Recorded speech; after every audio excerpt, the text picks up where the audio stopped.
Good evening, ladies and gentlemen, and welcome back to VidaneTV. Showtime, Paul Strickland Jr. up here in the broadcast booth. Well, we're actually out here in Fort Wayne, Indiana, in the Pit Row TV production trailer tonight. Got to thank Tony Stevens for letting me rent out the content room in the front of the trailer. Big time shout out to Pit Row TV. Be sure to tune in and check out the Rumble of Fort Wayne this weekend over at pitrowtv.com or pitrow.tv, whatever the website is. Do a quick Google search. It'll pop right on up. Not alone here tonight. 3 men up in the booth. Little triple threat action. Aaron Creed, as well as Bizzle, the Bizzler. We've got, like, I keep meaning to get that list of nicknames that you keep telling me that Chris has there, Biz. No, you've pretty much got it. It's Bizzle, it's the Bizzler. He's got a couple other nicknames that I don't think we can say on air, and they're not very family friendly, so we'll just stick to those two. We will indeed. And Aaron, we back on the big tracks here for the first time, I believe, since Daytona. We've seen a little short track racing here, and the second race in the North Carolina Double this week. Everybody off last week for the trip out to PRI, and great to be back racing. You guys had some great racing last night. Yeah, and a little bit of controversy here and there, but yeah, some definitely good side-by-side racing at North Wilkesboro last night, and we saw Ryan Messer come away with the victory. But it's going to be 100 laps at Charlotte tonight, one of the longest races, if not the longest in miles for the NEP season, and everyone's going to be hungry to get a good event result to finish things off for the calendar year, as well, we got a couple more holidays coming up the next couple Thursdays. So we had a double trouble this week to get some racing in, and we're having a good time. Indeed, we are. You can see those trucks lined up 2 by 2 all the way through down there on pit road, waiting for a couple of drivers to make it out to the field, and they're going to line up just like this. We'll pop up the racing grid, the starting lineup, and there you see it. Ryan Messer going to roll off on the pole. That's significant because I picked Ryan Messer to win the pole tonight in net bets, and I won net bets last night, so I'm pretty excited about that. How about Justin Prescott? That's not Justin Prescott in the second position. That's going to be Kenny Kibbe in the number 4 truck. Not sure what's going on with that, but we'll take a look at row number 2. Who you got, Biz? Nope. You know what? Those names are all wrong. That doesn't make any kind of sense. The trucks are correct, but the names are wrong. Stephen Daddio and Brent Roy in row number 2. Brent Roy had a second place last night. Stephen Daddio is looking to turn things around. There's some correct names. Here we go. How about that? It's Evan Bollier in the 56 car, going to roll off P5. Ryan Libby, very quick, new colors in that 46 truck. He's going to roll off P6. P7 going to have Ethan Guptill in the number 14 car. Nope. Who is in the 14 car? That's that Tonka truck car. He did great last night. I can't remember his name for the life of me. But I don't. Yeah, you got Zane Farrell in 7th, Jason Ricker 8th. Farrell, I don't know if they gave him an end of line or not. I know there was some talk about that after him and the 62's contact last night. But there we saw Johnny Miller. It's actually Johnny Miller in 9th and Dale Glessner in 10th. A couple guys that are up there in points. So we got a good turnout once again here at Charlotte Motor Speedway. And we're ready to go for 100 laps of racing in about half a lap. Indeed, we are. You can see everybody lined up 2 by 2 all the way throughout the field. 24 trucks strong is the field tonight. And it's always cool to see the short track guys on the big tracks because they bring their tempers, they bring their talents, and they bring the wrecks, they bring the carnage, but they also bring the speed. This is going to be a whole lot of fun to follow along. For sure it is, and we're going to get ready to go to racing here. We got some, we'll have some different notes to give everyone here before we call it a night. But here we go. Green flag is coming out. We'll see what happens here on the standard Thursday night of NEP racing. Barney in the flag stand letting them know it's time to go. Ryan Messer already able to pull away by 3 or 4 car lengths over the Brent Roy machine, the Tundra Kid, as he's called, in that 26 Toyota. He's down there in second, holding on to the bottom side of the racetrack as everybody else trying to kind of utilize that high side. And that's one of the things that we see here at Charlotte Motor Speedway. There are a lot of different ways to get around this joint.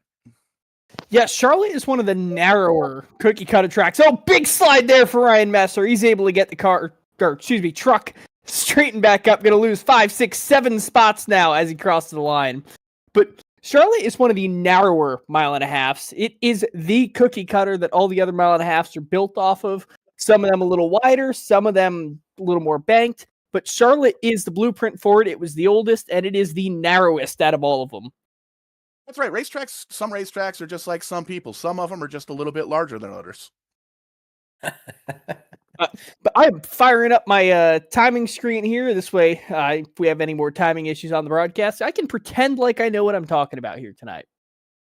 Yeah, just taking a peek through the timing and scoring. Some of the names are correct, some of the names are not, but it looks like the numbers are all correct, so that's good. We'll see if we can get that reset here momentarily. A quick time for the 4 truck. That's not Justin Prescott. That's going to be Kenny Kibbe, and he is in second. Brent Roy slips on back to third. Steve Daddio, though, going to take over the lead, and Steve Daddio last season had a huge run up to the championship and just a great burst of speed, especially in that second half of the season. And it seems like once the holidays, once we get through kind of Thanksgiving, Christmas, and everybody gets kind of rejuvenated and the spark gets relit with the Rolex 24 coming up here and Racing Cities in kind of quote unquote restarts itself, these guys really start to burn the candle at both ends, and they let it all hang out. They put on a really good show here as we get into 3 and 4, just about ready to complete. Easy enough for me to say, lap number 5. Yeah, and Steve Daddio, he's another one of those that he's one of them that he took a hit last night, but he's still third in points. But I know he's going to want to rebound here, and he's doing a great job so far in that number 99, as you see the 4 Kenny Kibbe, 26 of Brent Roy, and Ryan Libby, who's yet to lead a lap this season, but has won here at Charlotte before in the 46, runs in 4th.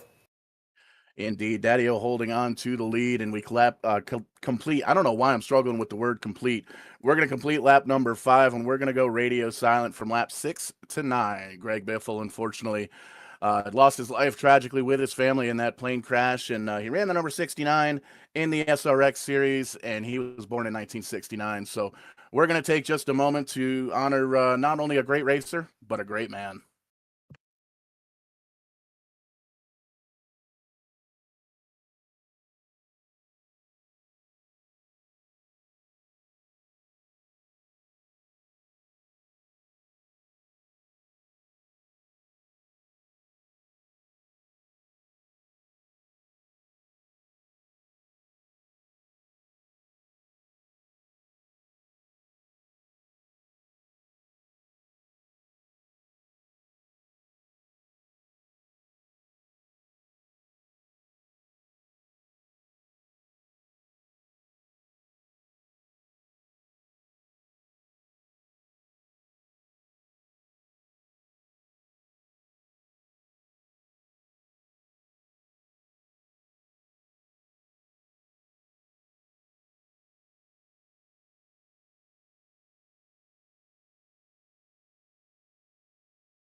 Lap 9 complete. Daddio still holding on to the lead in that 99 truck. The front 4 trucks have really pulled away here at Charlotte Motor Speedway. You can see they're still side by side for second. Brent Roy really taking it to that number 4 truck. Kenny Kibbe, though, making it happen, making it work up on that top side, Aaron. Yeah, the top 4 still in the same order at the moment, but really battling for position and able to pull away from the rest of the field at the moment. And actually, I think I misjudged. I might have said there were 100 laps. We have 133 laps to complete. That might be one of the longest NEP races we've seen before. So that's one thing that kind of plays into the strategy today. They have 4 extra sets of tires tonight, and it can only go about 40 laps on fuel. So they're going to have to make at least 3 pit stops tonight.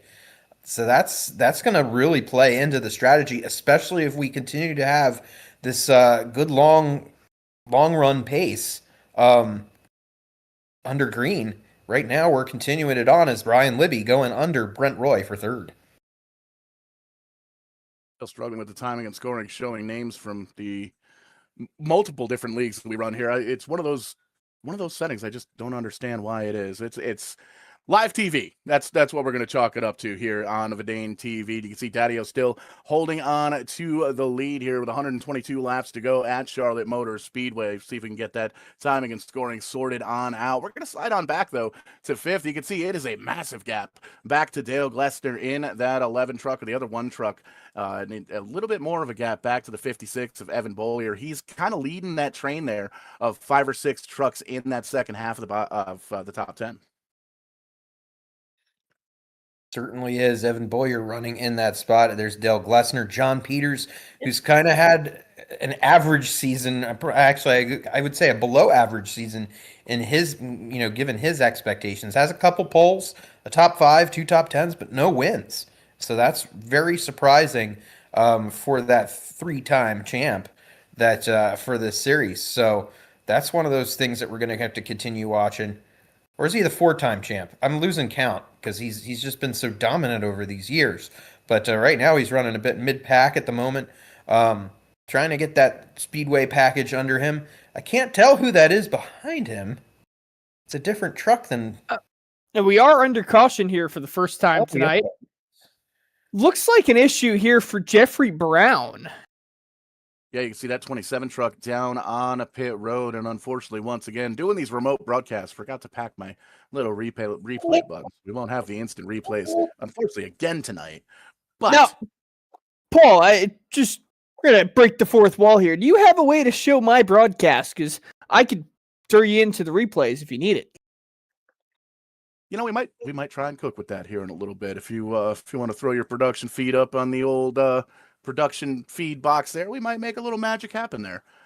But unfortunate event there for gentleman Jeffrey Brown. You can see he has retired from the race. He's going to have to watch the rest of this thing on VidaneTV. And we are live all over the internet, trying to take over as we do on Facebook, on Twitter, on Twitch, on TikTok. Actually, I don't think we're on TikTok. Be sure to give us a follow over there so we can indeed stream live on the old TikTok. Give us a like, a subscribe, a share, follow, all that good stuff. Let your friend and family know that you are watching some iRacing action here on a Thursday night. And this is interesting. Top 2 trucks stay out. A couple of other trucks, including John Peters, stay out. It looks like Dale Glessner is going to stay out. Everybody else, though, coming on down pit road. Is this fuel mileage? Is this strategy a tire strategy? What are we thinking, Biz? I think it's a little bit of both. We're going to see if any drivers take tires here. It's a little early in the race, only 16 laps in. I don't know if you'd want to burn a set of tires doing this, but definitely enough laps in the race where taking some fuel could make a difference, especially if we're talking 3-4 pit stops here on the night. And you see the 46 truck of Ryan Libby pulling out there early, only taking fuel in these machines. Yeah, we were saying that it's approximately a 40-lap window, and we are at where we're less than 120 laps to go. So basically, yeah, like if you pit now, you might only have to stop 2 more times. So that could definitely play into it. Stephen Daddio and Kenny Kibbe stay out. Unfortunately, we talked about gentleman Jeffrey Brown. That's definitely uncharacteristic of him to be an early exit from the race, as I know he's definitely one of the Icemen in the series, and he did miss a race or 2 this season, but yeah, he's one of those that's even though he might fall a lap or 2 down in some of the races, he definitely is there running at the end typically. So tough break for Jeff Brown. And he is one of the drivers, I believe he's completed, he started all but one of the NEP races. Is that what the stat was a couple of weeks ago, provided by RSL TV? Yeah, it was him and Brandon Uhouse were up there, and unfortunately both of them have missed some races this season. But yeah, up until this year, yeah, it was uncharacteristic, as again I'll say, to not see them in the field. So, but we'll continue on for tonight, and get ready to go back to green here shortly. They're doubling up. 118 laps to go in this one, 117 when we take the green flag. You can see lined up 2 by 2 all the way through. Daddio down on the bottom side, Kenny Kibbe up on the top side. And those are 2 very quick trucks in this NEP series. They've got a lot of wins between the 2 of them, a lot of poles as well. So going to be great to see those guys duke it out up towards the front. And these guys always put on a big show, a good show here at the big tracks. Don't count out that 24 truck, though. He has been very, very quick in these super trucks since coming on to the scene. That's Belke in the 24 truck back when we had the team deal 2 or 3 seasons ago. Kind of ran it in the off season. Belke jumped in as a rookie and really showed that he knew how to get around the racetrack in these super trucks. Yeah, definitely. Austin Belke's one of those guys you got to always watch out for, especially toward the end of these races. He kind of sneaks up there sometimes. And I know he's really hungry to potentially get that first win as well here shortly, or his first win in a while at least. So we'll see what happens as we continue and we get back to green here. You got to reach that line before they can speed up. And Stephen Daddio is going to get a great restart over Kenny Kibbe, Ryan Messer, that's Dale Glessner, John Peters, and I think that's that's Zane Farrell in 5th. Yeah, that Tonka truck doing work in number 14. Zane Farrell having a phenomenal season so far. Up, I believe he is 3rd in points. We'll have to double check. I know we've got the points somewhere over in our sales messages. We'll pull those up here momentarily. But Zane Farrell having a fantastic season, having some really good runs. We even talked to him a couple of weeks ago after the checkered flag, ended up finishing 4th. Asked him where he came from. He said he didn't know. So he's having a little bit of luck, a little bit of skill, and making some magic happen in that number 14 truck, Biz. Yeah, Zane Farrell in that number 14 Tonka truck last night ended up running fairly decently through most of the race, ended up in a couple of incidents. But tonight he's doing pretty good, currently running in the 6th position, side by side right now, Brent Roy and Ryan Messer. Seems like the same story from last night. We took him from the short track in North Wilkesboro, drove him up north a little bit to Charlotte, and they're basically repeating history. And it's funny, you can always tell when these drivers take their phones and kind of Velcro them up onto the dash, because as soon as we mentioned Zane Farrell's name, he had a little bit of a wobble there on the bottom side of Brent Roy in the 26 Flow Racing Tundra. And you kind of look over, it's like, hey, guys, look, I'm on TV. Yeah, that's something I find myself doing it.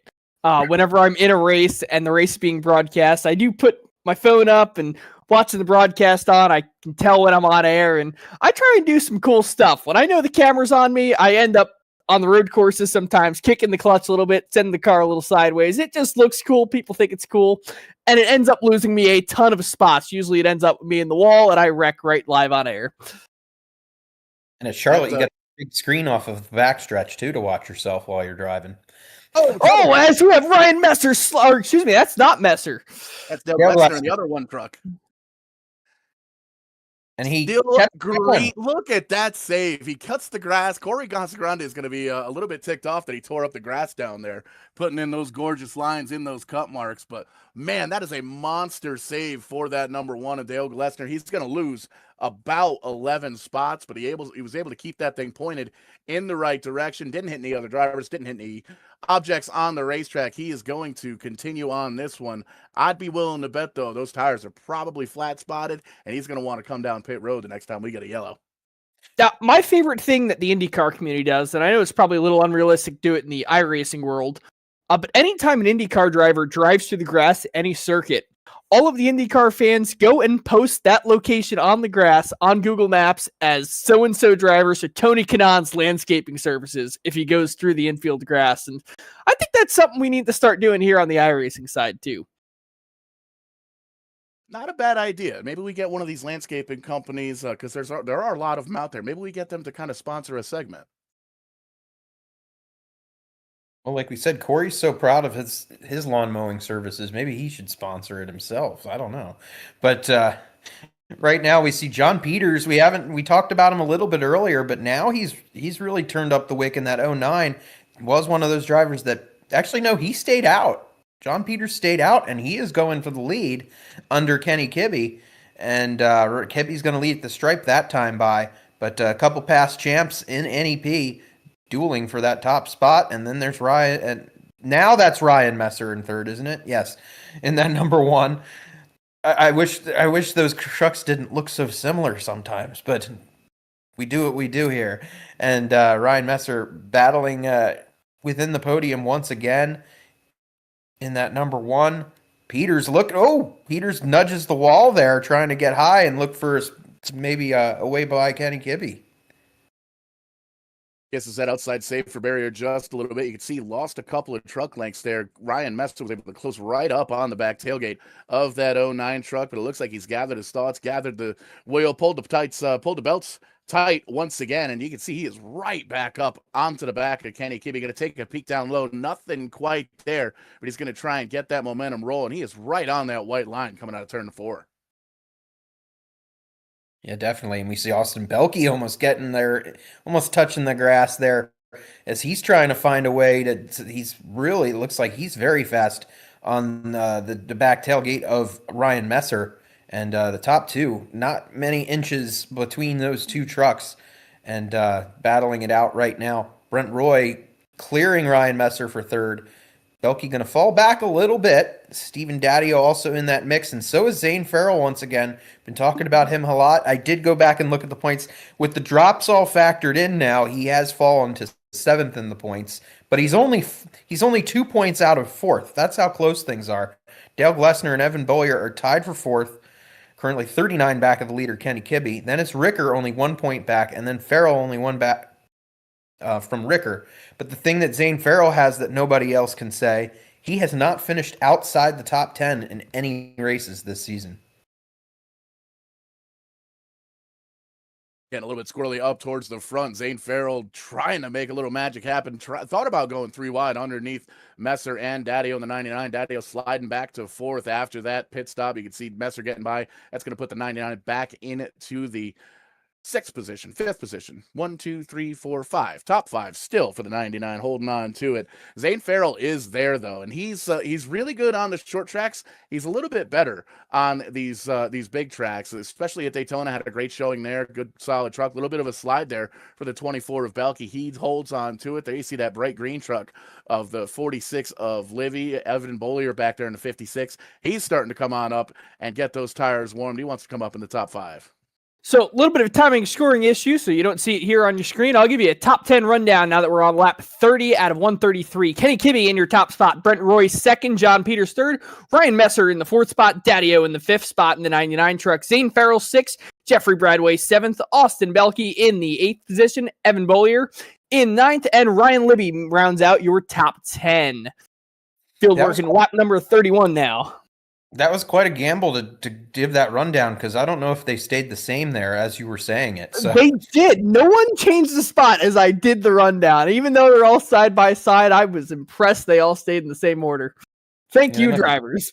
But one driver that they're mentioning for the first time tonight is Jeffrey Bradway. He had an early exit at North Wilkesboro last night, so he's definitely trying to turn things around. Currently 8th in the points. And he's right there in the mix, following the past champ Steve Daddio at the moment. So a lot of things going on here. So right now, another thing that I didn't say about Zane Farrell, and him and Jason Ricker, who we see in the back of that front pack, they are the only 2 drivers this season who have completed all 544 laps. So attrition in a long race like this could change something like that, but right now everyone's pretty much doing a pretty good job. As I say that, a couple of them nearly slamming that outside wall. Yeah, we've seen that happen a couple of times here tonight. Off of turn number 4, the driver's getting kind of loose as the fuel wears off and the back end of the trucks lift up just a little bit. And it's getting a little bit squirrely as we get further on into the run. And you made mention getting just past lap number 30 here. Brent Roy all the way down in the apron. He's going to hold on to it. Does he have a spot to slide back in? Holy moly, that was close. Yeah, you almost pulled a Kevin LePage there getting back onto the track, if anyone knows that reference. But everyone able to avoid him there. And he did slip back to probably about 15th spot or something like that. So that's a tough break for Brent Roy, who finished second and really was excited about that runner-up finish, even though it wasn't a win last night, as he's had nothing but bad luck this season so far. So Brent Roy going to try to kind of get his bearings back together and get back up there. Jeffrey Bradway gets a little loose there in the corner, and now he's going to lose some momentum in the 13.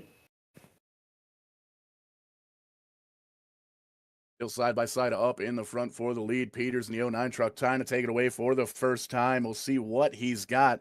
Made mention, not quite the fire season that we've seen that we're accustomed to that 09 truck. Kind of a, don't want to call it a slow start because we have talked to him on the podium after a couple of these races throughout the season. But the three-time champ, three-time reigning defending champ for those first 3 seasons, not quite. It's almost it's not that he's gotten slower. I feel like the rest of the field is kind of caught up to this point. Yeah, I think that would be a fair assessment. Like all of these guys, they've just been practicing, and not just in the NEP league, but outside of it too, trying to just get as much track time in the iRacing world as they can, and it's really paying off for quite a few of these guys. Again, Jeffrey Bradway scraping that wall, and I guess if you just kiss it, it doesn't really do much damage. But that's a very, again, another gamble to take. We talked about the NEP bets earlier, but that's a gamble all on its own right there. Yeah, and once or twice you're able to do that. It's not going to hurt it too bad. It's not going to hurt the truck rather too bad. You just really have to make sure that you hold it in the right direction. Make sure you keep pointed down the road. And you can see Kibbe still holding on that high side in the number 4 truck, making a little magic happen as the 09 still holding on down to the bottom. They're side by side. They're beating and banging off of each other. Messer's going to try and make it 3 wide up the middle. Thinks a little bit better of it. He's going to tuck it to the tire tracks, the 09.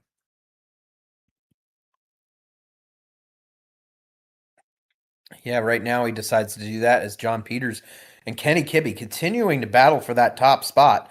Great side-by-side battles we've seen all week. Last night at North Wilkesboro, we saw some great battles for position. And look at this. We got a few green flag pit stops taking place. Now, some of these guys that did not pit during that last yellow, they're within the fuel window. So that's something to watch, because as now we are 30-some laps in, closing in on 40 laps in. So got to watch those fuel gauges and make sure that our fuel pressure, I guess you could say.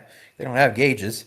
Got to watch that fuel pressure to see, make sure that things don't seize up. And I mean, you saw Kenny Kibbe was kind of slow in there in turn 3 before he came in. So maybe he felt something and it's like, I got to come down pit road. Yeah, he was looking at that lap counter and saw he was getting on to lap 40 once they crossed the stripe there. He and Peters had to come down pit road. Peters actually stayed out.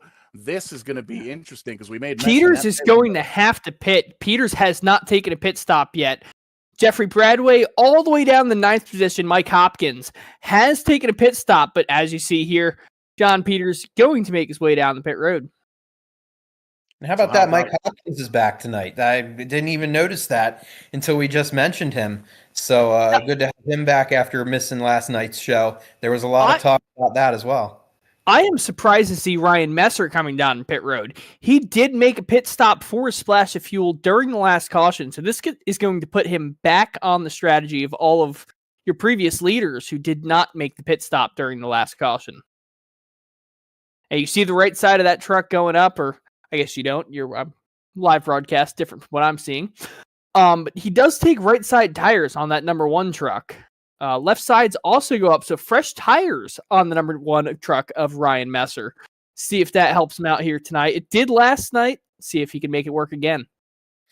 Yeah, I think that's a fair strategy at this point, because they know that some of these guys that did pit during that that second yellow we had 2 yellows if I'm counting correctly, that did decide to come down pit road there.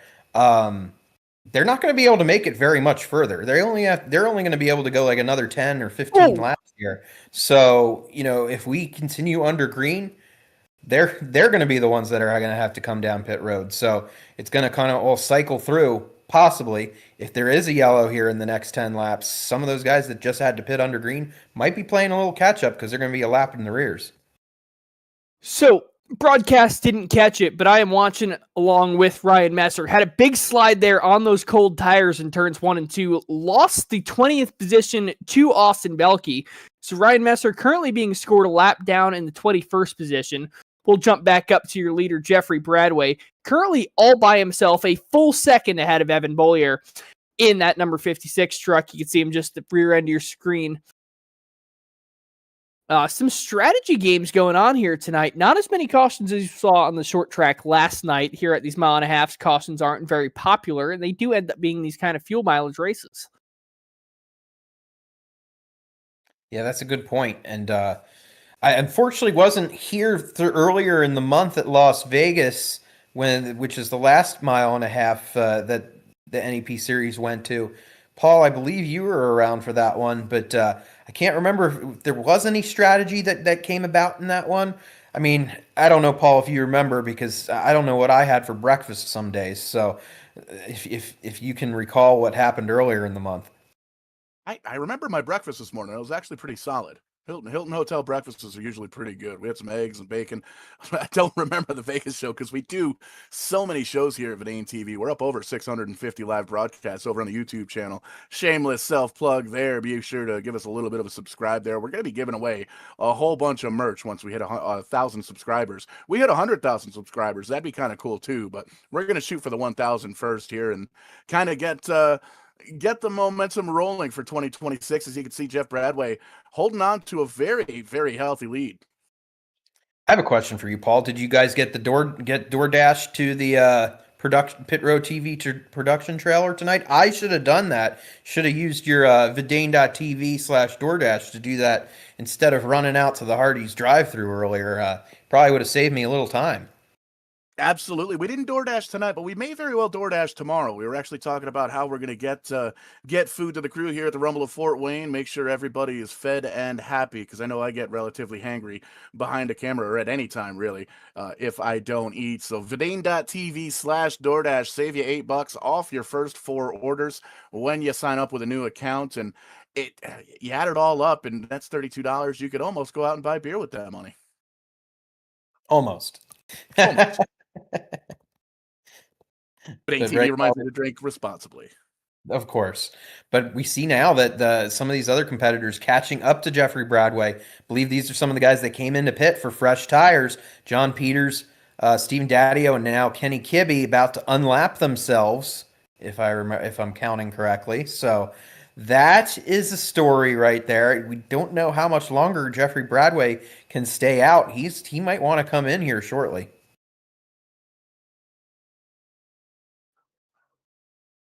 As you see, we're still working on the scoring here. Some different names that we're seeing tonight. But it looks like Bradway's going to slow down now and make his way down pit road in that number 13 truck. The sophomore NEP racer. And hasn't had much of a sophomore jinx either. He's been 8th in points and he's had a pretty solid season. There's Evan Bollier we ride with now in the 56 on track. Did he cycle into the lead? Indeed, he did. We're going to keep the timing and scoring up, albeit we know the names are wrong. Some of them are correct. Not sure what's going on. I'm getting mad at it. I don't want to mess with it anymore. But the numbers are accurate, so at least we know who we're looking at and where they are in the field. And you can see the 56 of Bollier has himself about a 10 truck length lead or so. No, just kidding. That's going to be one of those drivers that came down pit road. That is Ryan Messer, the MC Hammer number 1 truck, and you could see the closing distance with those 4 fresh tires on the 1 truck. Bollier is going to move on up to that middle groove, wave as he goes on by. Messer getting his lap back the hard way. Yeah, yes, sir. Go ahead, Bizzle. Ryan Messer getting his lap back the hard way means he doesn't have to worry about fighting for the lucky dog. He is back in the lead lap. Evan Bollier, you see now, heading down pit road. So this is going to cycle Ryan Messer even farther up through the field. So have John Miller, Jason Ricker, Scott McDonald, the rest of those drivers yet to make their pit stops. But I believe this makes Ryan Messer your effective leader of this race. Yeah, I believe so. Once things kind of cycle around, but the way that they've kind of decided to have a couple different pit strategies here, it kind of feels a little bit like we're at the Indy 500 a little bit, where you have some different strategies and drivers coming down pit road for tires and some not, and some doing different things and short pitting and everything like that. And now we got the changing conditions where nightfall, it's getting darker as we see Bobby Ship in the 04 currently in the top three. He's having a good run at the moment. Yeah, the changing of day to night is one of my favorite things about Charlotte every year. And it doesn't happen so much in the Truck Series or the Xfinity Series, but for the Coke 600, what used to be the World 600, just that transition from daytime to nighttime, you can set the car up for one or the other, but it's just such a change that the track goes through. It drops about 20 degrees in temperature, and everything about it changes. So you can go from having a loose truck to a tight truck, or a tight truck to a loose truck, and the best drivers are going to adapt to that, and the cream is going to rise to the top, I think, here tonight. I would definitely agree with that. And Charlotte is definitely the test of time, just like the Coca-Cola 600 is. The NEP 133, sponsored by Brian Ship. We haven't seen him. We just talked about Bobby Ship, but Brian Ship is tonight's sponsor driver. He's trying to improve on his Charlotte finishes, as we see Johnny Miller on the track as well. But there's Brian Ship coming down pit road, so that's good timing. He's going to have to back it up, though, and we don't want him to go behind the wall there. But Brian Ship, his past Charlotte finishes 23rd, 18th, 15th, and 22nd. So he'd like to get another top 15, and he does have an average finish of 18th on the mile-and-a-half tracks in the truck era. His over-under in the net bets is 16.5 tonight. So he's going to try to better that for sure. Johnny Miller, we were just talking about, he's on pit road, had a great outside front row start last night, and it did not go too well right from the get-go for him. So he's going to look to kind of get things going here. There you see John Peters and Kenny Kibbe marching their way back up through the field. Yeah, John Peters in the 09 truck going to take over the lead on this cycle of pit stops. You made mention, Aaron, that these guys, they're on a couple of different pit stop cycles. These guys up in the front, the top 8 trucks, all came down 15, 16 laps ago. Everybody else just kind of came down in the last 5. So that's going to be something we're going to keep an eye on. And we may very well see some of these drivers try and short pit here in a couple of laps. We know the run, the distance they can go on a tank of fuel is 40 laps. You're going to go 40 laps twice in a matter of 80 laps. So I think we're going to see some more green flag pit stops here in short order. Yeah, very well might, and it's a little hard to keep track of, admittedly, but we're trying our best here as we'll see how things eventually sort themselves out. We are still not even halfway through this race, so there's still a long way to go. Like we said, it's pretty much the longest NEP race of the season, and we've had some long green flag runs, and we still got a long way to go.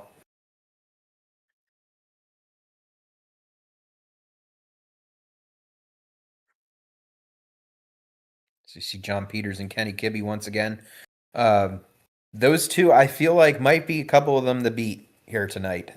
And we'll have to see how it all sorts out. We just saw that Scott McDonald currently being scored in second on the racetrack at the moment, according to time and scoring. Haven't talked much about him, but he's another one of those NEP Icemen, and has made pretty much almost every NEP start during these 6 seasons. So another one of those drivers that we'll be keeping an eye on as we continue to go on.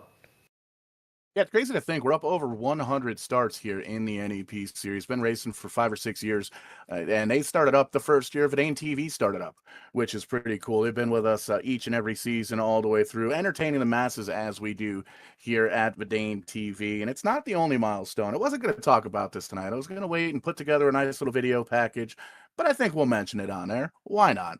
Vidane Racing has been around for 20 years as a brand, and it's been very cool. It started off as a high school project back in 2006.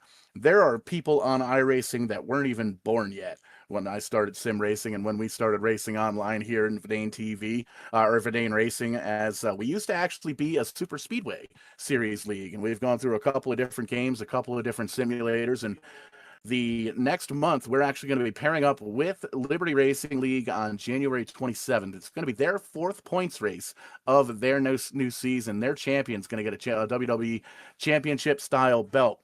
And we're going to be inviting all of the Vidane Racing and VidaneTV alumni and partners and race fans and drivers and everybody out to our 20th anniversary race on January 27th. It's going to be Daytona 07, the nice bumpy unpaved or before the repave back at Daytona, and it's going to be in the 87's Legends cars, and it's going to be 200 miles. It is going to be an absolute banger. Yeah, I can't wait for that one. It's been probably close to a year since I've run an actual online race here in my simulator. I've built up a nice triple screen setup. I thought that would get me back into it. Unfortunately, it hasn't, but this kind of race, the 20th anniversary you guys are doing with the 87 cars at Daytona 07, I think that's going to get me back in the seat, back behind the wheel, and I got a nice purple Thunderbird dressed up like a turbo coupe, just like the 88 that I used to own. So I'm excited to come out, and hopefully I can show these guys how it's done, see if I still got the talent or if I'm a little rusty. Well, I can tell you right now, I'm more than likely going to run out the old 94B test car. I have one win in my 20-year sim racing career. One win, fist bump from Noah here in the production truck. It has been a long go, and it came in that 94B. It was a matte black car, bright green bumper, and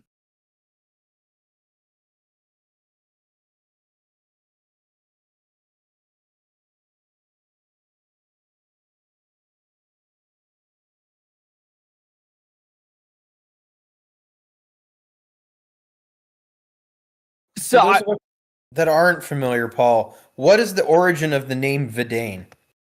it is a nonsensical made-up word that was on a There it list of is. domain names that Steve Lavender owned when he was in high school. Doesn't stand for anything, doesn't mean anything. It's just a Vidane. Good old Steve Lavender. I haven't heard that name in a while. So, my greatest story in those 87 cars, I hosted a 200-lap race at the Bristol Motor Speedway, and we were running the 87 cars, it's about 40 of us, including Roger Mears, brother of the driver of the Yellow Submarine, Rick Mears, which was just super cool to have him come and join us for that one. It was just a session up and open hosted. But I led 198 laps that 200 lapper. Did not make one pit stop. I said, these tires can make it the whole way. And lap 197, I was feeling really good. But iRacing does, in fact, simulate blowouts when a tire reaches 0% tread life left. And I had a blowout out of the right front. And with 2 laps to go, I had about a half a lap lead on the rest of the field. I was like, screw it. I'm going to keep pushing. Hopefully we can make it another mile and a half around this little speedway. And unfortunately, I could not. Out of turn number 4 on lap 200, I got passed by Jason Owens, the curator of the TNT iRacing League. And ended up finishing second in that one, which really hurt after leading 198 out of 200 laps of it. But a lot of great memories in that 87 car, and happy to see some guys still running it. What some of the legacy content here at iRacing isn't very popular. I've run some seasons with the Lotus guys, either in the 49, the 1967 F1 car, or the Lotus 79, the 1981 F1 car.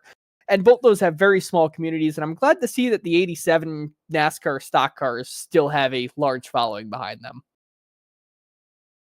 You see the 48 truck, the U.S. Racing Designs truck, driven by tonight's presenting sponsor, Brian Ship, the Humi 133 here at Charlotte Motor Speedway, getting his lap back the hard way, showing what those new tires can do. 13 laps on his tires compared to 28 laps on John Peters' tires. That shows there's about a 15 or so lap difference between the two sets of pit stops that we've seen here, and that's the difference between 15 laps on a set of tires. There you see Zane Farrell in the 14 truck. That Tonka truck is pushing as well. He is currently, no, that wasn't Zane Farrell. Just kidding.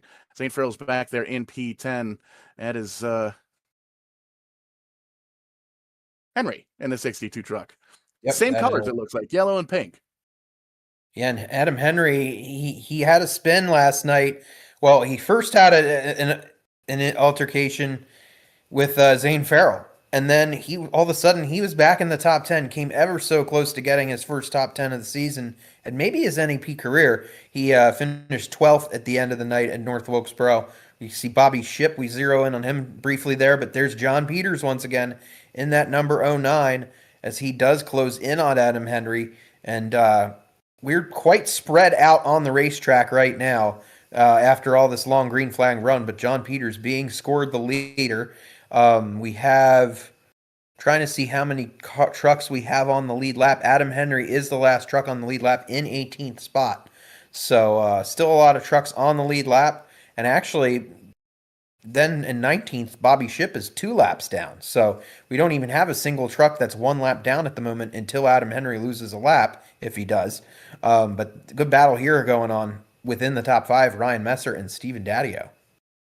Yeah, we apologize for the timing and scoring issues. The numbers are correct, but for some reason, they're picking up the league we ran here on Tuesday night's names for some of the drivers here. So just keep that in mind for everybody watching at home. Tried to fix it here. Not sure what's going on with it, but they run like this. John Peters, Ryan Messer, Steve Daddio, Evan Bowyer, Jeffrey Bradway, the top 5, Brent Roy, Austin Belkey, Jason Ricker, Ryan Salvatore, and Mark Ikalani going to be the top 10 as they run. And as soon as I get through that top 10, they come down pit road. Yeah, for sure. Yep. That always seems to happen, doesn't it? Ryan Messer back in the lead, and like I thought, he was the effective leader now that the pit stops have cycled out. Currently unchallenged for that top spot. Working through some lap traffic, but all by himself over a 2-second gap to Evan Bowyer. And now Ryan Messer going to make the dive down pit road, so he's going to lose that lead spot here. Not sure if taking that extra pit stop was the right strategy here tonight with only 61 laps to go. I believe he had 8 or 9 more laps of fuel here, so he probably could have stretched that out just a little bit, but I think he felt that truck falling off with the older tires. He knew he had to pit 2 more times, so I think he wanted to split these last 60 laps into 30-lap runs and try and get the most out of that set of tires. Yeah, while you're live on air on the leader of the race, I'll watch Ryan Messer in the pit lane. Right side of that truck goes up. He's going to take right side tires. Left side going up now. Going to take all 4 once again. Truck drops back down. He's going to make his way out of the pit lane. He's going to be followed by the 09 truck of John Peters as well. So Evan Bowyer taking over the lead in the 56 truck. He came down 23 laps to go. Jeffrey Bradway running in second. Jason Ricker, Mario Arcolani up to 4th now. Zane Farrell in the top 5 in 5th. The Screaming Eagle, Johnny Miller in the number 6 truck running P6. Cody LeBlanc, Mike Hopkins, Brian Ship, and Adam Henry, the top 10 as they run. There you can see Johnny Miller in the 6 truck screaming on by in that number 6, getting by the leader and getting his lap back the hard way. And he's going to try and get around this racetrack and see what he can do. Yeah, we haven't said much about Mario Ercolani. He was the one truck I was having a hard time identifying early in the event. But the 41 in his rookie season in NEP, he's having a good showing right now. He wasn't able to join us last night at North Wilkesboro, and as a result, he's missed a couple races, so he's a little further down in the standings. Still looking for his first top 10, but he has had some top 10 showings as things have gone on. Now we see him starting to slow, though, as the faster Steven Daddio and Ryan Messer draft on their way by in the tri-oval, as we see Messer really pushing that 99 and Daddio almost. Yeah, fresh tires on both of those trucks. They're going to follow Ricker as well. I believe that the 9 truck has those. No, the 9 truck is actually P3 right now. Came down pit road 24 laps ago, and you can see he's going to move up onto the high side and let those 3 trucks rather go on by. Try and tuck into the tire tracks, throw out the tow rope, and see if he can get a little bit of a draft. But you can see just how quick those 3 drivers hooked up with fresh tires are able to draft around this place.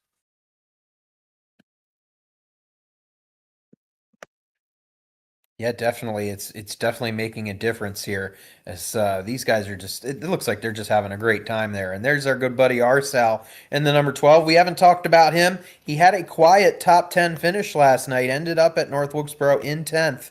And that was his 3rd top 10 of the season. He's currently 11th in points. Not as stellar of a season as he had last year. It was kind of a career season for him. But he's definitely always one to watch in that number 12. Always seems to be running near the front toward the end. So definitely one to watch as we continue on the way. As we are now officially past halfway, 55 laps to go. Make it 54 this time by as Evan Boyer clicks off another lap. So yeah, we're eventually getting towards the closing stages of this race. Indeed, we are. This is the sixth race here at Charlotte Motor Speedway for the NEP race. Ryan Libby won in season 2. He's not going to win tonight. He's actually down on pit road, has been there for about 80 laps. Some early problems taking the 46 truck out of this one. Brent Roy won back in season 3. Cody LeBlanc sub, whoever that might have been, won season 4. And Messer won both the races here in season 5 and season 6. And like you said, this is the longest race in NEP history by distance, 199.5 miles. Daytona earlier this year was only 195 miles. You're definitely testing these drivers for all they've got, for sure. As we continue to see Evan Boyer now slipping back, as once again you see those differences in the tires and the strategies, the 4 and the 09 and the I'm not getting my numbers right. The 09, the 1, and the 99, they passed by Evan Boyer just like he was standing still. Yeah, Buller on 30-lap old tires here. It's going to be tight. He's 40 laps. There's an extra 2 laps where he's going to have to try and save just a little bit of fuel, because if he can only go 40 laps and he comes down in 10, that's 42 laps. He's going to come down right now. How about that? And Bollier is actually making that milestone of 100 starts in the NEP series here tonight. So we're starting to hand out some of those 100 race tokens here in the NEP series. And tonight, Evan Bollier's 100th NEP start. Yeah, we need to start coming out with plaques, but then there's so many that have gotten to that. They're going to get to that milestone that we probably run out of materials to do that. So we'll just kind of virtually congratulate them for hitting 100. As once again we see, I thought we were going to see Jeffrey Broadway kind of take his turn up towards the front, but he's going to pit a little earlier in the sequence than he did last time. Maybe learning his lesson from staying out quite a bit during that last run. And he's going to come down pit road now for some fresh rubber. Going to hand the lead over to the 41 of Mario Ercolani, having himself a race here, leading a couple of laps so far. Johnny Miller in the 6 truck is going to take over second. You can see he's drafting there behind our buddy Sal. Got to give him a little TV time, because he does send us these race note cards before each and every race. And he makes us sound like rock stars on the air. So got to thank Sal for that. He's also the mastermind behind the NEP bets as well. So a little bit of fun fantasy points. That's going to be fun to chase towards the end of the season, mainly because I'm leading the points. Yeah, how about you with 3 victories this season already? That's right. I got 3 victories, just like the driver that's on this card. Kibby has 3 wins so far this season. Ryan Messer right behind him with 2 wins. And that's that right there was on Arcel's car as well. It's a shame I didn't know there was betting at the start of this season, because I would have absolutely been a gambling whore and figured out. I probably would be ahead of you, Paul. I like gambling. Well, it works out pretty good. I mean, if you wanted to throw in, you definitely could. I'd be happy to take your money. I don't think you would. I think I could probably beat you at this. And we got a little war going on here. Next week, we'll put another 5 on it. Next week, I think I'll finish ahead of you. Oh yeah, next week I'll race you all day long. I don't think we're racing next week. That's right. It's Christmas. And I'll be in Daytona. It's going to be a good time. Brian Ship, there you see the 48 truck running in the 6th position, and Cody LeBlanc going to come down pit road, give up that 4th position. This is going to be getting into where these guys want to make their final pit stop. There's Mario Ercolani came down 35 laps ago. Again, he's got about 2 laps. He may have to come down twice and get a little splash of fuel at towards the end of this one, especially if we get any kind of green-white checkered or anything like that.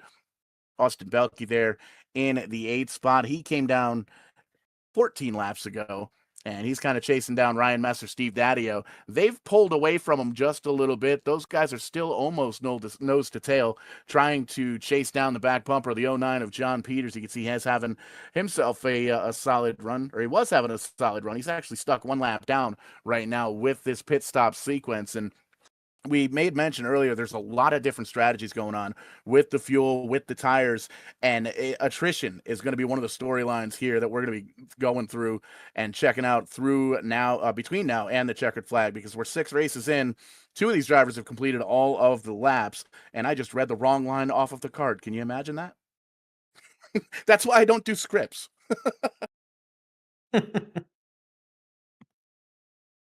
Yeah, continue to see this has just been an enormous green flag run, and yet we got these 3 battling all together: John Peters, Ryan Messer, and Stephen Daddio.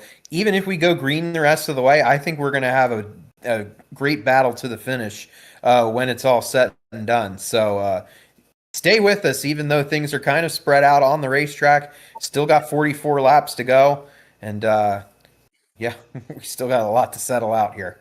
Yeah, How John about Peters. Johnny Miller? Oop. Johnny Miller in that 6 truck, the Screaming Eagle, holding on to the lead. Granted, gonna have to come down pit road here in a matter of 10 laps or so, maybe 8 laps or so. But the old 6 truck, the Screaming Eagle, getting some TV time, leading a handful of laps as he crosses the stripe here on lap 90. John Peters, Kenny Kibbe in second, and Mike Hopkins in third. All those trucks on my timing screen only have taken 2 pit stops.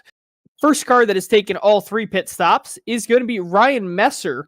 But to look to the next car that's taken 3 pit stops, you have to look to the 8th position, the number 56 truck of Evan Bollier.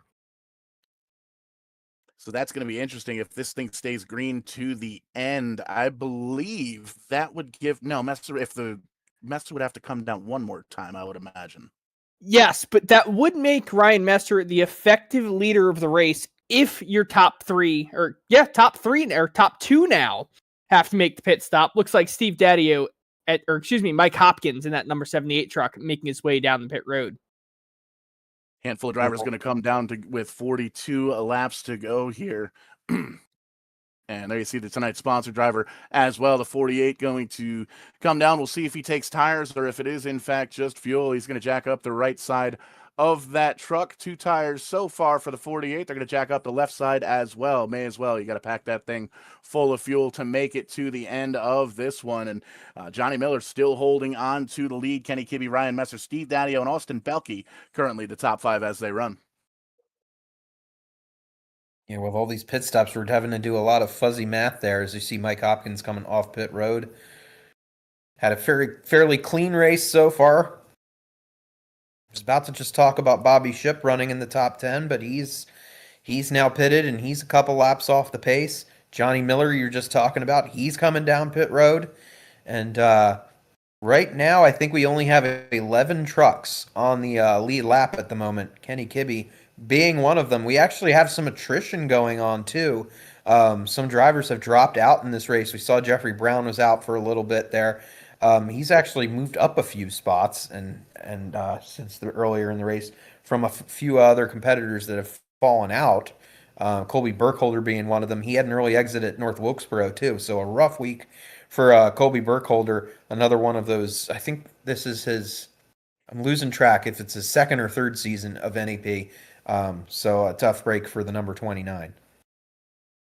Yeah, we started 24 trucks at the beginning of this one, and you made mention 10 of them on the lead lap currently. A couple of drivers off the down in the garage area. Jared Adams in the 43, Ryan Libby, Colby Burkholder on the or in the garage area as well. Jeffrey Brown having some issues early on. Brent Roy now 17 laps down in the 26 truck. Not good for his championship hunt here. And a couple of drivers stuck 2 laps down as well. Kenny Kibbe in the number 4 truck, though, still holding on to the lead. Adam Henry right in behind him, albeit he is a lap down. He does have a little bit fresher tires, but we've seen Kenny Kibbe in multiple different leagues here on VidaneTV. He knows how to drive cars. He knows how to drive trucks. He could probably whip a golf cart around this place and be quick. Oh, yeah, he's always one to watch there from Michigan. One of only 2 drivers that runs in our series from the Wolverine State. So Kenny Kibbe always having strong showings, and he once again is in that number 4 truck.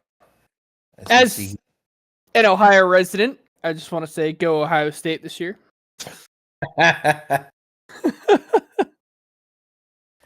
Sure, that'll make the 3 people from Michigan that are watching tonight very upset, but I don't care. Ohio State, OHIO, let's go. Well, at least it's a nice short state so you can spell it. That works out pretty good. Yes, every resident in Ohio, before we learn the alphabet, we do learn OHIO. It's only 3 letters. 1, 2. The O is 31. repeated at the beginning of the end. Yeah. It's bookended by O's. I see what you did there. It is. Yes. Sly dog, you. Michigan. Now they got to wait till 6th grade before they learn how to spell that name. I'm almost 40 and I live in Connecticut and I still don't know how to spell it. So I just put CT. It's taken me until about a month ago before I could type Connecticut properly without misspelling it. Connect it cut. Close. Like how we were racing Wednesday last night. Yes, that is correct. Wednesday is the hardest day of the week to spell. And desert versus desert, because you want more dessert. So there's 2 S's and not one. There's only 1 S in dessert. No, Paul, you misspelled it. I'm just going to give you sand and an ice cream bowl. Well, that's not very appetizing. Well, spell it right next time. I'll try my best.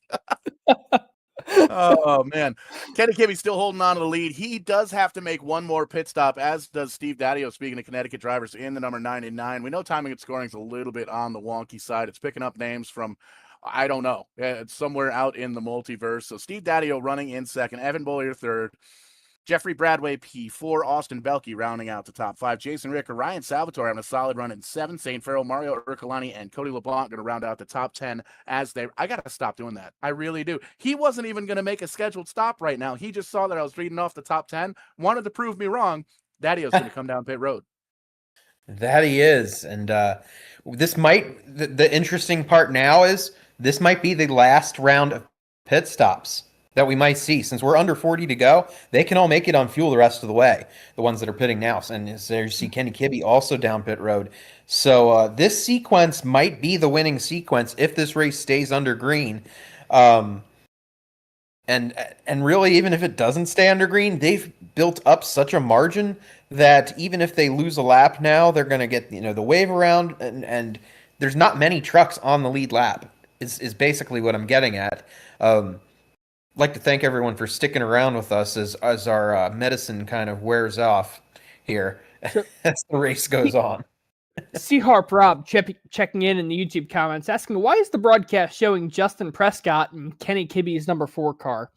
Having a little bit of timing and scoring difficulties. Our timing screens on our second monitors are showing it beautifully, perfectly. Everyone's assigned their correct car number. On the broadcast, you are seeing the correct car numbers and the spots they're in, but unfortunately the names aren't correct. So we're going to continue trying to do rundowns with the correct names, but just go by the car number. If you know your favorite driver by their car number, that car number is correct on your timing and scoring. The names shown above it might not be so accurate. Fortunately, one of those things that's outside of our control here with VidaneTV. We're only as good as our tools here, unfortunately. So an angry email has already been sent. That's why I was quiet for about 5 or 10 laps a little bit ago. But there you see the new leader, Evan Bollier, in the 56. He's having himself a run 21 laps in on those tires. So the good news for Bollier is he's going to be able to come down and really utilize a good fresh set of tires for the last 20 laps. The bad news, he's going to have to come down pit road to get him. There you see Ryan Messer getting his lap back the hard way. It's going to be interesting to see where that one truck falls, because he has made his final pit stop in that one truck. He did just get his lap back the hard way by driving around the leader, and you can see he just drove away. And that's the difference between 20 laps on a set of tires. So these drivers really putting in the work. They're earning their money tonight. Bollier's really begging for a yellow flag because that would save his night. Because right now he's a little off sequence, and knowing that some of these other competitors may not have to pit again, Bollier might. He's going to really be coming from behind. I mean, yeah, he's going to be on fresher tires than these guys when it's down to the last few laps. But is there going to be enough time for him to make up that margin? Mike Hopkins back into the top 10. He is running P8 for the time being. Gets almost into the one truck of Ryan Messer. He had himself a run, and those guys almost went into the same piece of real estate at the same time. And whether it's a simulation or if it's real life, two physical objects can't occupy the same piece of space. So glad that worked out the way it did. And you can see Ryan Messer just able to drive away by 8, 9, almost 10 car lengths now over that 78. He's chasing down the Screaming Eagle of Johnny Miller.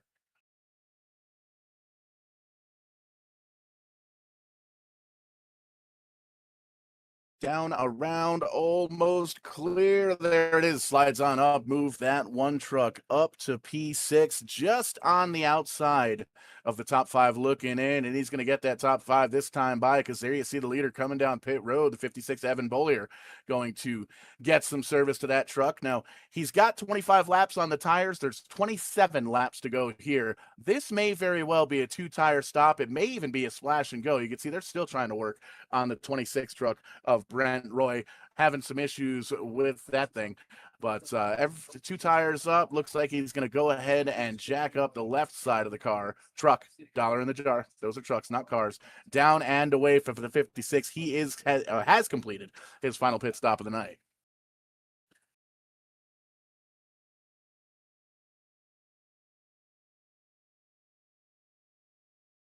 Going to give the new lead to the 41 truck, Mario Ercolani, in his rookie season here in NEP. And again, I think he's going to have to make one more pit stop within the last 5 laps or so, just to get just a splash of fuel. Kenny Kibbe currently running in second. Looks like he came down about 8 laps ago. Cody LeBon, Ryan Messer, and John Miller currently the top 5. Steve Daddio, Mike Hopkins, John Peters, Austin Belke, and Evan Boley are going to rejoin the field back in 10th. And with that quick pit stop, he was able to stay on the lead lap. So that's going to be something we're going to follow along here in the closing 25 laps. Yeah, for sure. We're coming down to the home stretch here. And I don't know if Bizzle and I both decided to take a break there at the same time. So live TV, it's fine. What great timing. But Kenny Kibbe looking like he might be the one to beat here. John Peters is down pit road now. So once again, things really getting interesting as we still see Jeffrey Brown. He's still got that truck sitting on pit road. I don't know if he's just trying to potentially come back out there and make up a spot or two when things get down to it. But back to things cycling around. Mario Ercolani back in the lead in the 41 truck for the time being. Cody LeBlanc running 4th. We haven't talked much about him. He kind of made a late entry last night, and he did have decals on that truck last night. So I'm not sure what happened. I guess they got the Speedway truck out, and now the 7NH is looking a little bare, but there you see Cody LeBlanc running in the 4th spot at the moment, having a great top 5 run. We got a truck in the wall. I don't know if that's going to really it looks like, I don't know who that was, but that looks like he's going to continue. So we're going to continue under green most likely. Yep, apologies for stepping away there for a moment. Trying to work on some of our accommodations here for the Rolex 24 that's coming up in a few weeks. Oh, what do we did we end up getting a grill, or we're doing burgers and dogs at Daytona next month, right? Most likely burgers and dogs. You suggested lobster, and with my recent discovery of frozen lobster, now growing up in the New England region, I've only ever had fresh lobster, but here in Ohio, I've discovered frozen lobster thing, so that's might be something we have to have down there at Daytona. Yeah, we can get a cooler, throw some freeze-dried ice in there, or dry ice rather. I don't know why you can't freeze dry ice, I don't think. Get some dry ice, keep it nice and cold, keep it frozen, and keep it delicious down there at Daytona. Little squirrely here in the top 5. These guys duking it out. Everybody here in the top 5, and I believe they've all made their final pit stops here tonight. Kenny Kibbe now holding on to the lead in the number 4 truck, and he is driving away, has himself a 3.5-second lead over Ryan Messer in that one truck. So Biz, I don't know how you did the math, if it was algebra involved, if you carried the one, maybe some long division, but I think your pick of Messer might be right. I believe so as well. Currently the top truck with now 4 pit stops on the board. Kenny Kibbe only having 3 pit stops. You have to look all the way back to the 7th position, that number 56 truck of Evan Bollier, for the next truck that's taken 4 pit stop. So Ryan Messer might have just enough in the tank to make it all the way to the checkered flag if we have no overtime here tonight. Kenny Kibbe, Ryan Messer. No flag is out. That looks like Marco Ercolani. Adam Henry's in the wrong Henry. The wrong direction. See that this race is long. We're all losing it at this point. Yeah, my events viewer says that Mario Urcolani is driving slowly. It said he may have crashed, but where it said he may have crashed, when I zoomed back to that, he was just exiting the pit lane. So that's why he was driving slowly, because you do end up driving a little bit slowly down the pit lane. Otherwise, you'll get a pit speeding penalty. So this is going to get rid of the entire 3.5 second lead that Kenny Kibbe just got into. There you see Ryan Messer in the second position. Steve Daddio, Yeah. John Miller, Cody LeBlanc, the top 5. But this isn't going to hurt Kenny Kibbe. This might even help him, as he is the top truck with only 3 pit stops. So Ryan Messer likely not to stop here under this caution period. But Kenny Kibbe, your top car that hasn't taken a pit stop, so he's likely to come down the pit lane. And you have to look all the way back to 7th. Evan Bollier, probably not going to come down the pit lane. And then 9th, Jeffrey Bradway, not going to come down the pit lane. So this will probably put Kenny Kibbe in the 4th or 5th position here after taking a pit stop, throwing some fresh rubber on that car. So it's not going to hurt him as much as it seems. I think if you have that fresh set of tires still on you, why not come in? And there we see it right there. Kenny Ryan Messer even going to come in, probably throw some fresh rubber on that truck. Ryan Messer's last pit stop did not take tires on it, only a quick little fuel stop on that truck. So all these drivers looking for a fresh set of Goodyears on their vehicles. Akron made, Akron produced. Got to shout my hometown of Akron out for making those Goodyear tires that are on all these trucks. Yeah, we saw the pit strategy with the tires and the fuel strategy getting early on in this one, pretty much all throughout the race. And we were able to see that there was 15 to 20 laps between those two groups of drivers that were trying different strategies. And you really saw just how quick these guys are with 4 fresh tires. Looks like a couple of 2-tire stops up for the front 3 or 4 drivers, and then everybody races in to fill in the positions back in there. So we'll take a look at who came out where, who stayed out. Looks like Jeffrey Bradway in the 13 truck going to be the leader, as you see a handful of trucks are going to try and get the wave around. But right now, Jeffrey Bradway, Kenny Kibbe, Ryan Messer, Steve Daddio, John Miller, the top 5. Jeffrey Bradway being the lone truck not to make a pit stop here. See if he comes on in after all these trucks have cycled through, but I don't think he will. He's going to want that track position. But Kenny Kibbe only losing 1 spot. Frankly, all these drivers only losing 1 spot here after making this pit cycle. Only going to be 17 laps to go, so this is going to be a shootout. I think on 1.5 miles, this is shootout territory. Everyone's going to be pedaled to the floor and racing each other very hard. You might want to check my figures or fuzzy math and everything, but I think Bradway was one of the guys that pitted right before the yellow, if I remember correctly, or maybe he's doing a complete gamble. But if he did pit right before the yellow and stayed on the lead lap, his tires aren't much older than some of these other competitors. Yeah, going back to taking the pit stop right before the caution comes out, the old game IndyCar Racing 2003, Dan Weldon had a series of master classes in that game, and he's the one who taught me about the idea of short pitting. If you know a caution's going to come out, you know a driver has lost a tire, your spotter calls it in your ear, you want to drive down in the pit lane before the pit lane closes, get your fresh sets of rubbers on, top the truck off at fuel, and get back out on the racetrack, and you'll end up the leader just like Jeffrey Bradway is. There you can see we started the night with 24 trucks. We've got 4, 5, 6, 7, 8 of those trucks look like parked down either on pit lane or in the garage area. Scott McDonald, John Peters, Mario Urcolani all taking the wave around. They're going to rejoin the lead lap. Jeffrey Bradway in the 13 truck elects to choose the bottom side. We know we're still working with some timing and scoring issues. The numbers and the positions and the makes and models are correct. For some reason, though, the names are incorrect. So follow along where your favorite driver's number is as the pace truck going to tip on down to pit road for what could be the final time. He's going to grab that DoorDash order. I bet you. VidaneTV/DoorDash. Save $8 off your first orders. We wait for Barney and the flag stand to let these drivers know it's time to go. Jeffrey Bradway with a big push from the one of Ryan Messer as they head on down into turn number 1. Yeah, as we see Messer is hungry to get back up front and sweep this week. As he wants to, I don't know if it's so much getting around Bradway, but he wants to get away from Kenny Kibbe and Steven Daddio. I Messer think. gets to the high side, Kibbe to the low side, 3 wide in the turn number 3. Those two trucks split the middle, call that a 2-for-1 for Kenny Kibbe. Blue light special, we're bringing Kmart back. Yeah. Let's go. It's all about the blue light special.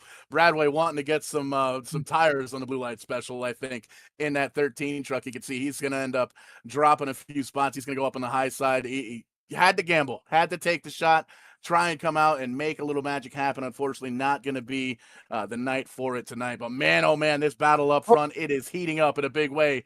Triple threat match for the lead with 14 laps to go. Yeah, we see Evan Boyer and Cody LeBlanc trying to move into the top 5. Boyer is successful with it. LeBlanc still struggling to get by Bradway, but another battle up front here. Ryan Messer's not done yet. He does not want to finish second in this race. We got a yellow because Johnny Miller's mowing the grass. Look at the lines that Corey Casagrande put in that grass, and Johnny Miller's just going to go out there and scratch it. Can you believe that? I can. It is a racetrack. It is a racetrack. That's very true. You should see what the Legends cars do on the oval. My goodness. This is going to give Ryan Messer another shot to get right up against Kenny Kibbe. You saw the moves that Ryan Messer made on the high side on the last restart. We're going to hopefully see it again, and maybe Ryan Messer could take the top spot from Kenny Kibbe. He was my pick to win this race. I do have a little skin in the game, so I'm rooting for Ryan Messer here. I don't know about you guys. I think I'm going to pick the fellow Connecticut driver, the 99 of Steve Daddio, currently in third. He's had a monster season after last year's championship season in that 99 camp. Came in trailblazing and having some solid runs, clicked off a bunch of top 5s here tonight, running in the top 5 here with 12 laps to go. Getting a restart with about 10 to go. I think I'm going to put my money on 99. Well, I guess I'll pick the other one, Kenny Kibbe. When he's out front, he is tough to pass. So he currently has the track position, and he's always pretty good on these restarts. So we'll see if he can do it again. Scott McDonald's going to get back on the lead lap here as he goes into position to get the free pass. That'll put 16 trucks on the lead lap, a lot more than we thought there were with all those long green flag runs. We did see, I think, a couple got the wave around last time during that last yellow. So going to kind of reset things here. And we're going to have about a 10-lap dash to the finish. And it's going to be a good time here. You guys are talking about your Daytona planning. I'm planning, going to have to actually, after we're done tonight, going to be doing some trip planning for Tucson in January. But, man, the Rolex 24, you guys are going to have a good old time. My first time was this past January. I believe it was Zane Farrell and Corey Casagrande's first time as well. We hung out, had a good time. Make sure you get on that Ferris wheel while you're out there too. Yeah, the Rolex 24, this upcoming year will be my 5th year in a row going. Last year was my first time on the Ferris wheel. I got some good pictures, got a big, nice photo camera to go take pictures from. But on top of that Ferris wheel, some of the shots you can get are absolutely amazing. If you're not going there just for photography, it's still fun just to get up on the Ferris wheel, watch the entire track. The only other spot you can see the whole track is from the 430 section in the grandstands. But just a fantastic race every single year. There's nothing like it. There's nothing like being woken up in the middle of the night by some screaming race cars going right by your campsite. So if you haven't had the chance to go down to the Rolex 24, it kicks off the racing year every single year. It's the first big race of the entire year racing, no matter where you are in the world. It's one of those races that you have to get to. Yeah, I've been to Daytona a couple of times, going a couple of times this year as well, which is kind of neat. And I'm really looking forward to the Rolex 24. I'm not doing the Ferris wheel, though. I'm on the wrong side of 350 pounds. If that thing comes unhinged, we're going to be digging in turn number 1. So no Ferris wheel for showtime. Well, Paul, you say that. When I went on the Ferris wheel this past year, we did have a bigger dude in the Ferris wheel carriage with us, and we made it all the way around the loop just fine. So I think you should get yourself into the Ferris wheel and see some of the sights you can see from 150 feet above the Daytona International Speedway. Well, it's not that I'm afraid of the heights. It's the fall that'll get you. you don't have to worry about the fall. The fall is only going to be for a couple seconds, and then it's all over. So you don't have to worry about it for that long. Wow, that's a fact, I guess. Lights off on the iRacing pace truck. 10 laps to go. Going to be 9 laps to go when we take the green. Kenny Kibbe choosing that bottom side. Once again, Ryan Messer, last night's winner, trying to repeat here in the North Carolina double. Steve Daddio, Evan Bollier, Cody LeBlanc at the top 5. Jeffrey Bradway, Mike Hopkins, Jane Farrell, Jason Ricker, John Peters, the top 10 as they run. You made mention, Aaron, 16 drivers on the lead lap. We had 24 start. We got a bunch of them in the garage area. They're watching along on YouTube, on Facebook, on Twitter, and Twitch. Be sure to give us a like, to follow, to share, all that good stuff. Let your friends and family know there's only 10 laps rather to go in this one, the longest NEP race in history, 199.5 miles to be exact. That truck going to dip down to the safety of pit road one more time, waiting for the flagman up in the flag stand to let them know it's time to go what could be the final restart of the evening. Stumped and didn't go for the 4 truck. Kenny Kibbe may have missed a gear, and that's exactly what Ryan Messer was looking for in that 1 truck on the high side. Ryan Messer going for that Majeski start, had to back off of it though to avoid the black flag. As Kenny Kibbe is your race leader, race starter, he's the one that has to start the race, but Ryan Messer has the advantage down the back straightaway, going to be fully clear of that number 4 truck, getting a big push from the 56 of Evan Bollier. Yeah, and how about Evan Boyer coming out of not necessarily nowhere? We've seen him lead, but was in a different sequence earlier. He's going for his first victory of the season, but he has won here. No, he hasn't. He actually has not won here, but is trying to go for that win. He does drift back a little bit there from the back of Messer's leading number 1, and now Kenny Kibbe outside the top 3 for one of the first times tonight, but here he comes, battling back, and they're going to go 3 wide for second. 4-car 3 Kibbe down wide. the bottom side. To say Daddy 3 on the wide middle. for second, but Ryan Messer is leading the show up in front. He's got the MC Hammer on the back. No one can touch this at this point. That was a big point we made last night at North Wilkesboro, and it's going to be the same point we make still in the state of North Carolina here at Charlotte Motor Speedway. Happy to say I understood that reference. And how about that? Quick time, 7 laps to go. Ryan Messer, 30.036. And that is on 20-lap old tires. So Messer just, he's kind of walking the field out at this point. He's got himself about a second lead in that 1 truck. Oh, the 4 truck up to the outside wall. They're a little bit 3 wide. Further on back, Peters up in the mix as well. We stay clean and green. Everybody pointed in the right direction for now with 7 laps to go here at Charlotte. Yeah, a long way to go here in this one, even though it's only 7 laps to go. It feels like we've come such a long way, but there's still so much that can still be decided, as now the front 3, you can almost throw a blanket over them. Why would you want to do that, though, especially at night here at Charlotte?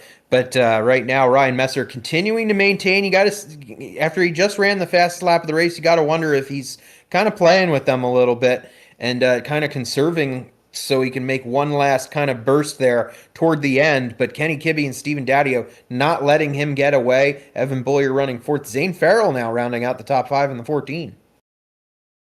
Zane just seems to be, we're going to start calling him the closer, I think, because even if he gets himself in a mess earlier on, he's been able to kind of recap the field and get himself a top 5, top 10. After the drops we made mention earlier on, he dropped back to about 7th in points. These drivers get 2 drop weeks, so they're able to drop their 2 worst finishes throughout the season. And I'm not sure what those 2 finishes might be for Ryan Messer, because he has got 2 wins already. He's battling that driver in second for second in points as well. So these guys, they're not really going to close the points battle up too much. It's going to stay close as we head into the Christmas break. And the one driver probably hurt early on is Zane Farrell with not a single finish outside of the top 10. That means he has to drop a pretty good finish. And we're back under yellow. We're going to have a green-white checker conclusion to this one. Indeed, we are. Looks like the 9 truck of Jason Ricker off the pace. You can see there's some damage on the right front nose of that number 9 truck. So that's going to slow the field here with 3 laps to go. Ryan Messer has himself the lead. Kenny Kibbe second, Daddio in third, Bollier and Farrell the top 5. Peters, Bradley, Bulkey, Miller, Hopkins, and Ercolani going to be the top 10. Yeah, so this one's going to bring it over 200 miles. So definitely the longest race in this NEP series. Yeah, so 199.5 miles plus 2 laps at a mile and a half. That's 3, carry the 1. That's over 200 miles. Yes, I'm We looked glad it you had to complicate the math and never come to a conclusion. We looked it up, so you didn't have to. I believe it'd be 201.5 miles, but that's just off the head math, and I didn't carry the 1, so I'm sorry. That was interesting. We almost saw Zane Farrell push John Peters down pit road. I'm not sure if you guys saw that there on the top of the screen, but they both did in fact stay out. You got to wonder if we'll see a little receipt for that later on. But the light's still on top of the pace car, and we will see what happens on this final restart. Ryan Messer up front. He's got 2 wins. The guy behind him, though, has 3. So both of those guys going to be very hungry. Steve Daddio, defending champion. He's in the 99 truck right there behind Evan Bollier and Zane Farrell, having great seasons here as well. We do apologize for the timing and scoring being a little bit on the wonky side here tonight. The numbers are right. The timing is right. The manufacturer logos are correct. But unfortunately, some of the names are just getting pulled out of left field, and I'm not sure what the deal is with that. So we do apologize for the confusion here.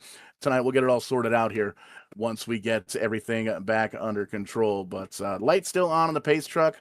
Probably going to get the 1 to go here this time by. And as I look, I believe all 3 of our picks are still in this. Oh, yeah, they certainly are. So we're going to see what happens here.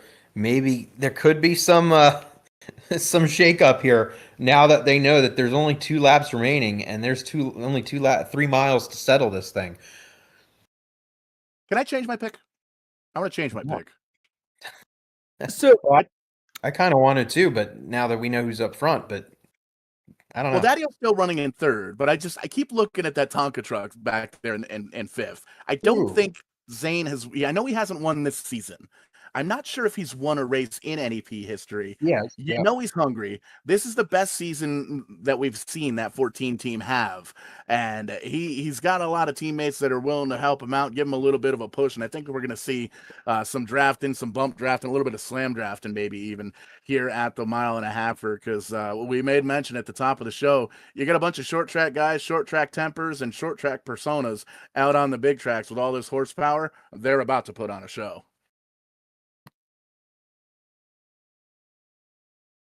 Yeah, you're definitely not lying about that one. We're going doubling up.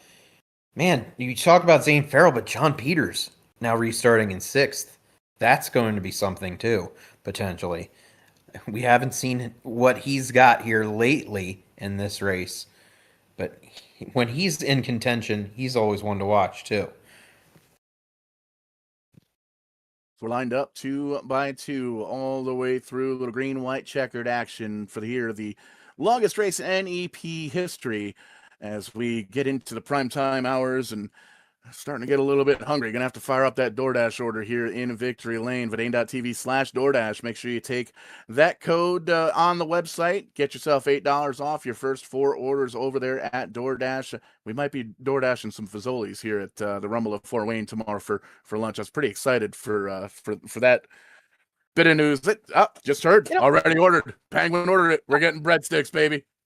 I tried Fazoli's the other night, and frankly, I was not impressed. Now, growing up on Long Island, we do have an excess of great Italian food, but Fazoli's just didn't hit the spot. Speaking of hitting the spot, how about that restart for Ryan Messer? He is gone. He had took off into the sunset, even though the sun set about 4 hours ago. Popsicle sticks in the air. 2 laps to go for Ryan Messer. Going to be coming around to the white flag. Messer's gone. They're side by side for second. I was about to use that segue too and say, you know who I'm impressed with? Is that Ryan Messer, because he's taking the white flag. But look at this, another guy to be impressed with. These guys on the outside, Evan Boyer and John Peters, jockeying for position right now to see who can finish out this podium. It's all Ryan Messer out front right now. It's his race to lose. But Kenny Kibbe and Evan Boyer nearly banging doors there for that second spot. Boyer right now with the advantage as they come around turn 3 and 4. Bring them home, Paul. Final time for 3 and 4. Ryan Messer. He's going to take the checkered flag and sweep the North Carolina double here this week. Fantastic running for that one truck. Evan Bollier, Kenny Kibbe going to be the top three. We'll talk to them here momentarily. John Peters and Steve Daddio going to round out the top five. Jeffrey Bradway in P6. Zane drops back to P7. Austin Belke, Mario Ercolani, and Johnny Miller rounding out the top 10. What a race. Yeah, very good one. A great job by everyone that was able to be running at the end of this one. It was quite a marathon, and we're going to talk to these top three finishers very shortly. Indeed, we are. I'm going to run down and talk to Victory Lane because you guys got to talk to Messer last night. I'm going to talk to him tonight. Ryan, you completed the double here in North Carolina. You showed him how to do it here on the big track. You know what's going on the small track. We noticed you made an extra pit stop, though. What was the strategy kind of getting into this one? I always seem to kind of have a backward strategy compared to most others. So we had the extra tires, so figured, well, might as well use them because usually at some point in the middle of the race there, I can use that extra set and get my track position back. And I think I self-spun at least 2, maybe 3 times on the cold tires throughout the race. So especially the one on lap 1 there, that was pretty dicey. So I'm lucky I even survived the thing. And then just that caution at the very end, if I didn't get that, I wasn't going to catch Kenny. He played it out really well. So once it became anyone's race there at the end, everybody had even tires. It was a good race to the finish. Going to hold on to the points lead as well. Pat it by a whole point as Kimmy finished right in behind you.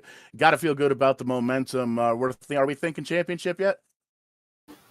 Well, definitely it's in the back of your mind, but it's going to be like this the whole season. Like Kenny's super consistent, and I think he's podium pretty near every race he's run this year. So it's going to be super close the whole way. So I've had a bad finish or two, and just got to try to keep doing this here, and hopefully we'll be all right.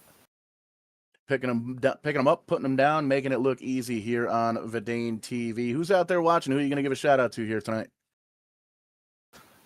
Yeah, just a shout out to some of my friends and family that like to tune into these things. This was a longer one, so I'm sure they sat through the entire thing like they always do. So shout out to them, you guys at Vidane, and the guys at NEP for putting this on. It's a lot of fun to come and do. VidaneTV's Iron Man picking up another dub. He now ties Kibbe with 3 wins apiece here this season. Aaron, I think you have gone down pit road just a little bit further to catch up with our second place driver. Yeah, Evan Boyer finishing in second. A great run for you in the end. Led some laps there throughout the race, but you were on a bit of a different sequence than some of these guys. Yeah, and I was kind of curious how that was all going to play out if that race had gone green. We pitted just for fuel on that first caution, trying to save a set of tires in the pits, just kind of see how things played out. I thought it was too early to take tires, so yeah, just ran it long, and then at that last stage of the race, I figured, okay, let's try to split this. Instead of running the tank dry and losing a lot of time, let's try to split it into 2. And we were 15 seconds behind, and I was about a half second to a second faster a lap than the leaders, so it would have been close, but it all worked out in the end. I'm glad to finish second place out of all that. We were probably a 4th or 5th place truck all night, so to be able to take second on those last couple restarts, I'll take it. Yeah, we talked to second place finisher Brent Roy last night, and he was thrilled with it too. And tonight, it's not a win, but this really has to. I know you've had a couple hard nights so far this season. I'm sure it has to feel good to be back on the podium and get some momentum going into calendar year 2026.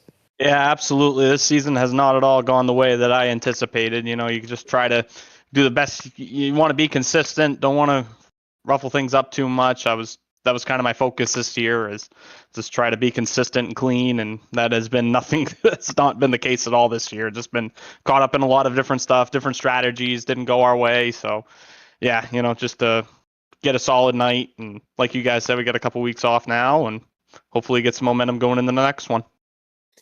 All right, we'll give you a chance to thank who you'd like to. I know you've made some career changes a little bit here recently too, but who would you like to thank that got you to and from the Charlotte Motor Speedway?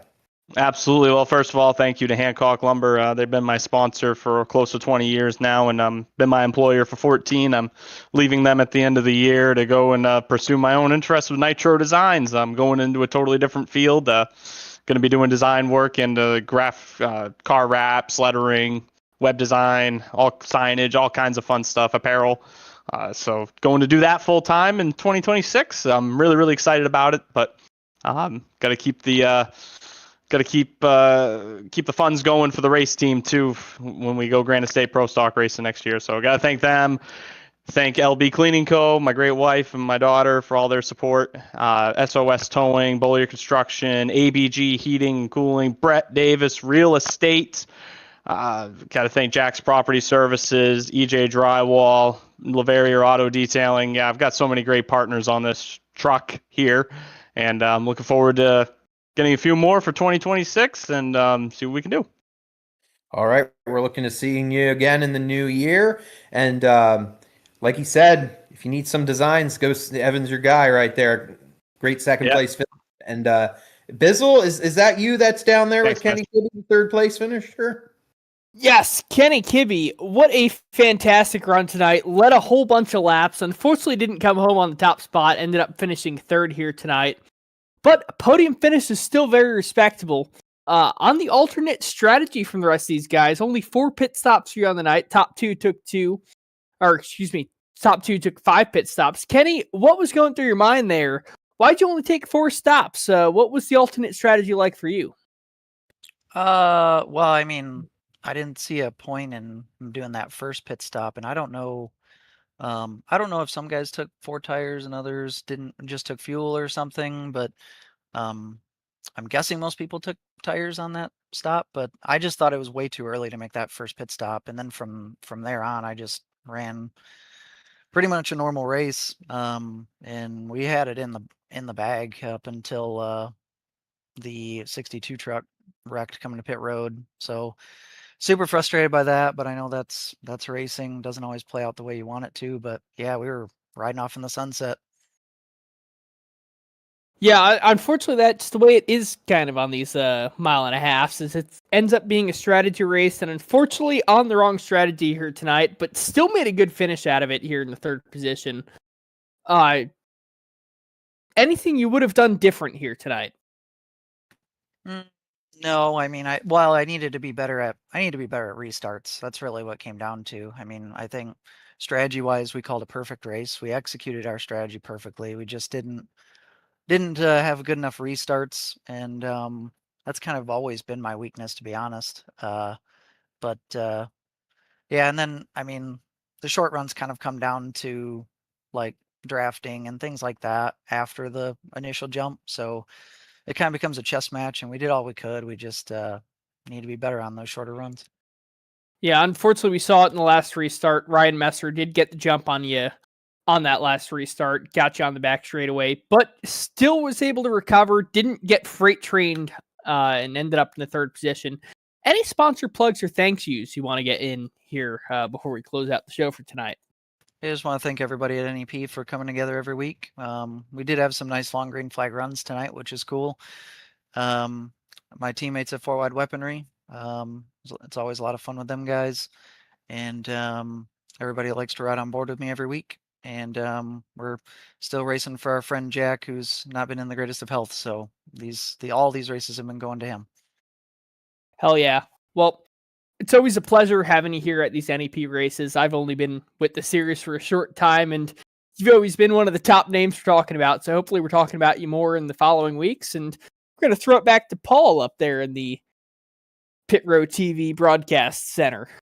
Indeed, I got the entire production crew standing behind me, ready to go back to the hotel. Probably get some food first and then head back to the hotel and then get to work tomorrow for the Rumble in Fort Wayne. Be able to check that out over on pitroad.tv. Get on all the socials as well. Going to be a whole lot of fun, and then we're back at it next week, Monday night, TCM. I think we're doing smashed potatoes. We might be doing a TCM select race. Not entirely sure. Tuesday night, the Oil Boys Late Model National Series joining us as well. But that's going to wrap it up here for us at VidaneTV. Thanks for tuning in. Get us over on the social media outlets. We'll catch you on the flip side. And when we do, we are going to be doing it live.